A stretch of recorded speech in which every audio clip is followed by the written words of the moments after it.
In the ancient kingdom of Raedoria, where power determined destiny and hearts were shielded like fortresses, there lived an alpha feared by all, Commander Kael Ardent. His name alone could silence a battlefield, his presence made warriors straighten their backs, and his oath, once spoken, was unbreakable. Yet on the coldest night of winter, as moonlight fell like silver water across the stone citadel, Kael whispered words he never imagined possible. She was the only one who ever reached me, the only one who saw the man behind the alpha. And this is how the strongest alpha's walls finally shattered. In Raedoria, strength was more than muscle and rank. It was destiny carved into the soul. Every alpha-born carried a fire that could command armies, while omegas were said to carry the wind, gentle, healing, unseen, yet powerful enough to change the course of storms. Commander Kael Ardent was the kingdom's greatest alpha. Tall, broad-shouldered, with eyes as sharp as tempered steel, he was known for an unbreakable sense of duty. His men said he never hesitated, never faltered, and never allowed emotion to cloud his purpose. But those who whispered behind closed doors said something else, that Kael Ardent, for all his strength, carried a loneliness colder than winter iron, that he trusted no one, that he built walls so high even the king himself could not see past them. One afternoon, after a long march from the northern borders, Kael returned to the capital. The air smelled of storm clouds, and the streets buzzed with news. A new healer had arrived at the palace, an Omega girl. Her name was Liora. The narrator continues.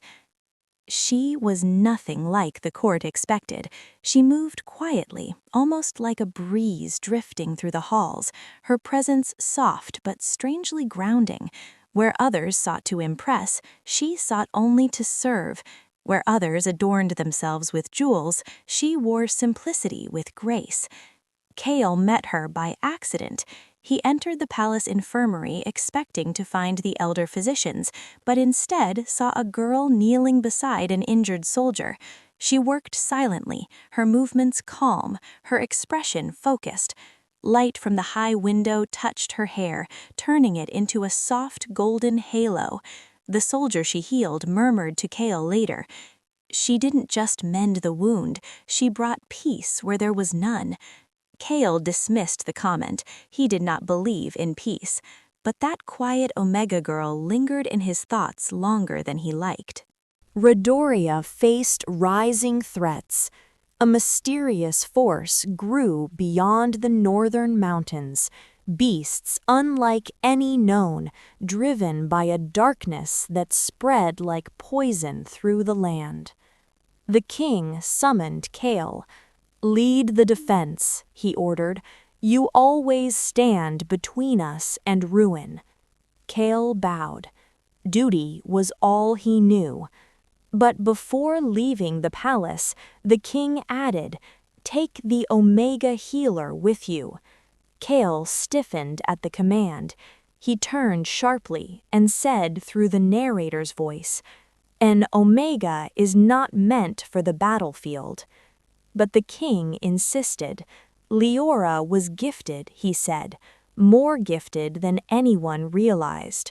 So it was that Kael, the alpha who trusted no one, found himself riding into danger with the quiet Omega girl who kept looking at the world as though she saw hope where he saw only war. Their journey began in uneasy silence. Kael rode ahead, disciplined and distant. Liora followed with supplies, her eyes observing every subtle tension in the soldiers. But one evening, as darkness spread across the horizon, a strange tremor ran through the forest. The ground shuddered beneath their feet, birds scattered, and a deep, eerie howl rippled through the air. Kael's men prepared for attack. Liora, standing near the supply wagon, looked terrified, but she did not run. The narrator slows. Kael had seen courage in many forms, but never like this. She was trembling, yes, yet her hands lifted in silent readiness, as though her heart refused to yield to fear. When the beasts burst from the trees, chaos erupted. Kael fought like a storm unleashed.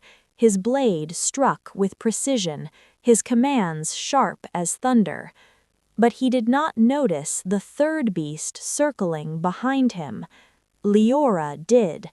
She cried out, "Commander, behind you!" Her voice, gentle until now, rang with unexpected strength. Kael spun, narrowly blocking the creature's jaws. It was enough to save his life. Later, when the battlefield calmed and the creatures retreated, Kael approached her. His voice was stern yet uncertain. "You should have stayed back." But Liora simply lowered her gaze and answered softly, "I only did what was right." It was the first time Kael found himself speechless. Something in his chest, long dormant, shifted. Days passed. Kael began to notice small things. How Liora soothed wounded soldiers with words as gentle as her healing hands. How she stayed awake long after the fires dimmed, ensuring every man received care. How she approached him with humility, not fear. One night, as rain pattered softly on their camp tents, Kael found her sitting alone beneath the moonlight. She was humming, a soft tune that carried an ache he could not understand. He approached, not sure why. The narrator describes, "She looked up at him, startled but not frightened." Kael realized he had spent years being feared, yet she was simply present, open, unguarded. He said quietly, "Why do you not fear me like the others?" She hesitated, then replied, "Because strength does not frighten me, emptiness does." Kael felt the words strike him deeper than any blade. For the first time, someone had seen through him. Their bond deepened, though neither spoke of it openly, yet the northern darkness grew stronger, almost as if drawn to their camp. One evening, an advisor arrived from the capital, an older man who looked uneasy as he requested Kael in private. Liora watched them speak from a distance, sensing something wrong. Inside Kael's tent, the advisor whispered, "Commander, the Omega girl is not what she appears. She carries a mark, an ancient one, the very thing the darkness seeks." Kael's jaw tightened. He demanded an explanation, and the truth came like a storm.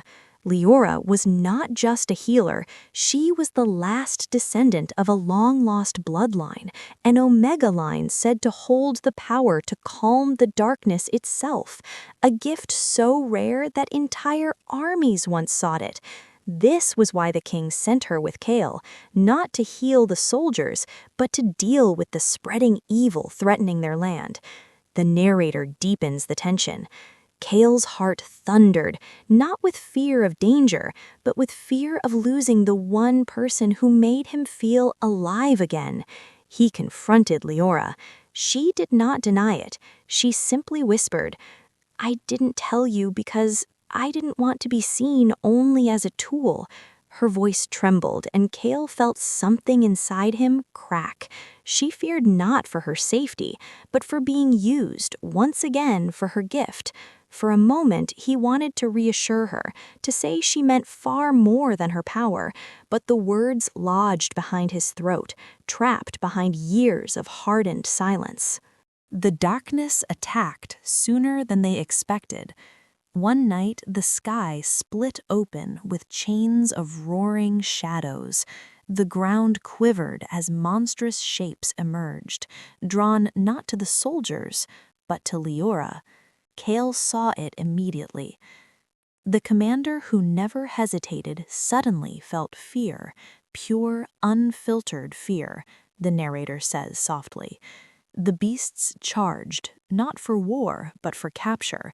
Kael ran toward Liora with a speed no human could match. He lifted her into his arms as the shadows struck. The impact sent them tumbling across the earth. He shielded her with his own body. She begged him, "Let me use my gift, please." But Kael growled, his first raw display of desperation, "I will not lose you."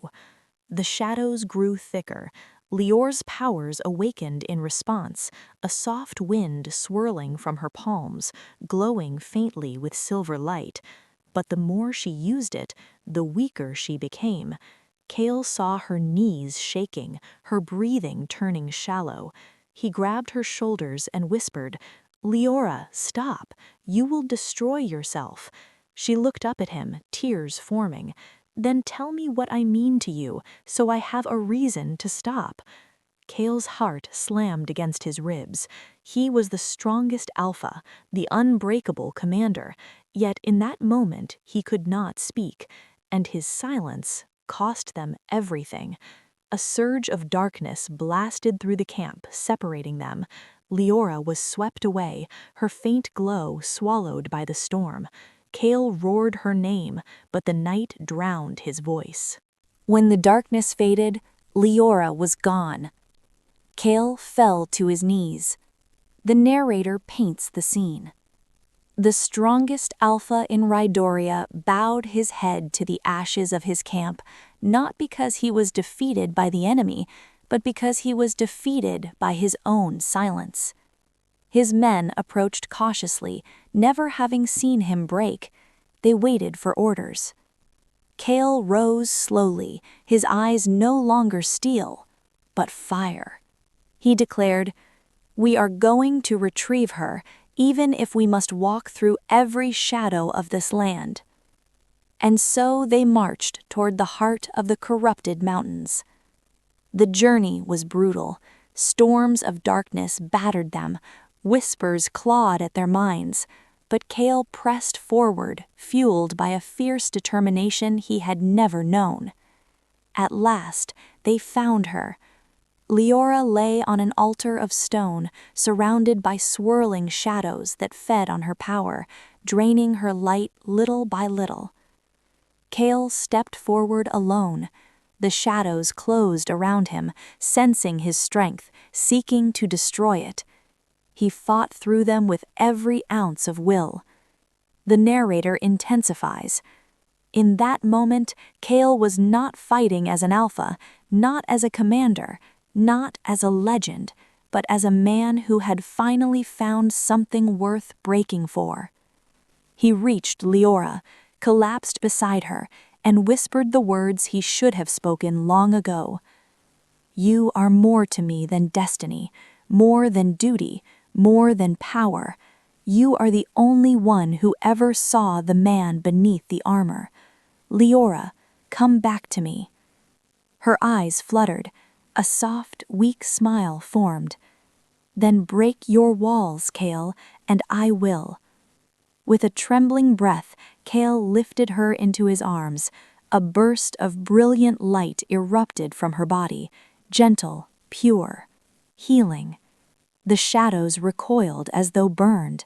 Liora's gift, awakened not by fear but by acceptance, surged across the mountain, wiping the darkness from its roots. The war ended in a single breath. They returned to Raedoria changed. The kingdom hailed Kael as its greatest hero, but he ignored the praise. He walked beside Liora, no longer keeping distance, no longer hiding behind armor. The narrator closes softly. Kael Ardent, the strongest alpha, learned that strength was not the absence of emotion, but the courage to feel it. And Liora, the quiet omega who once feared being used, found a place where she was cherished not for her gift, but for her heart. One evening, as the sun dipped behind the hills, Kael looked at her with unguarding eyes and said, You broke my walls, Liora, and I thank the Almighty you did." And the girl who once carried the wind smiled gently, knowing the storm inside him had finally found peace.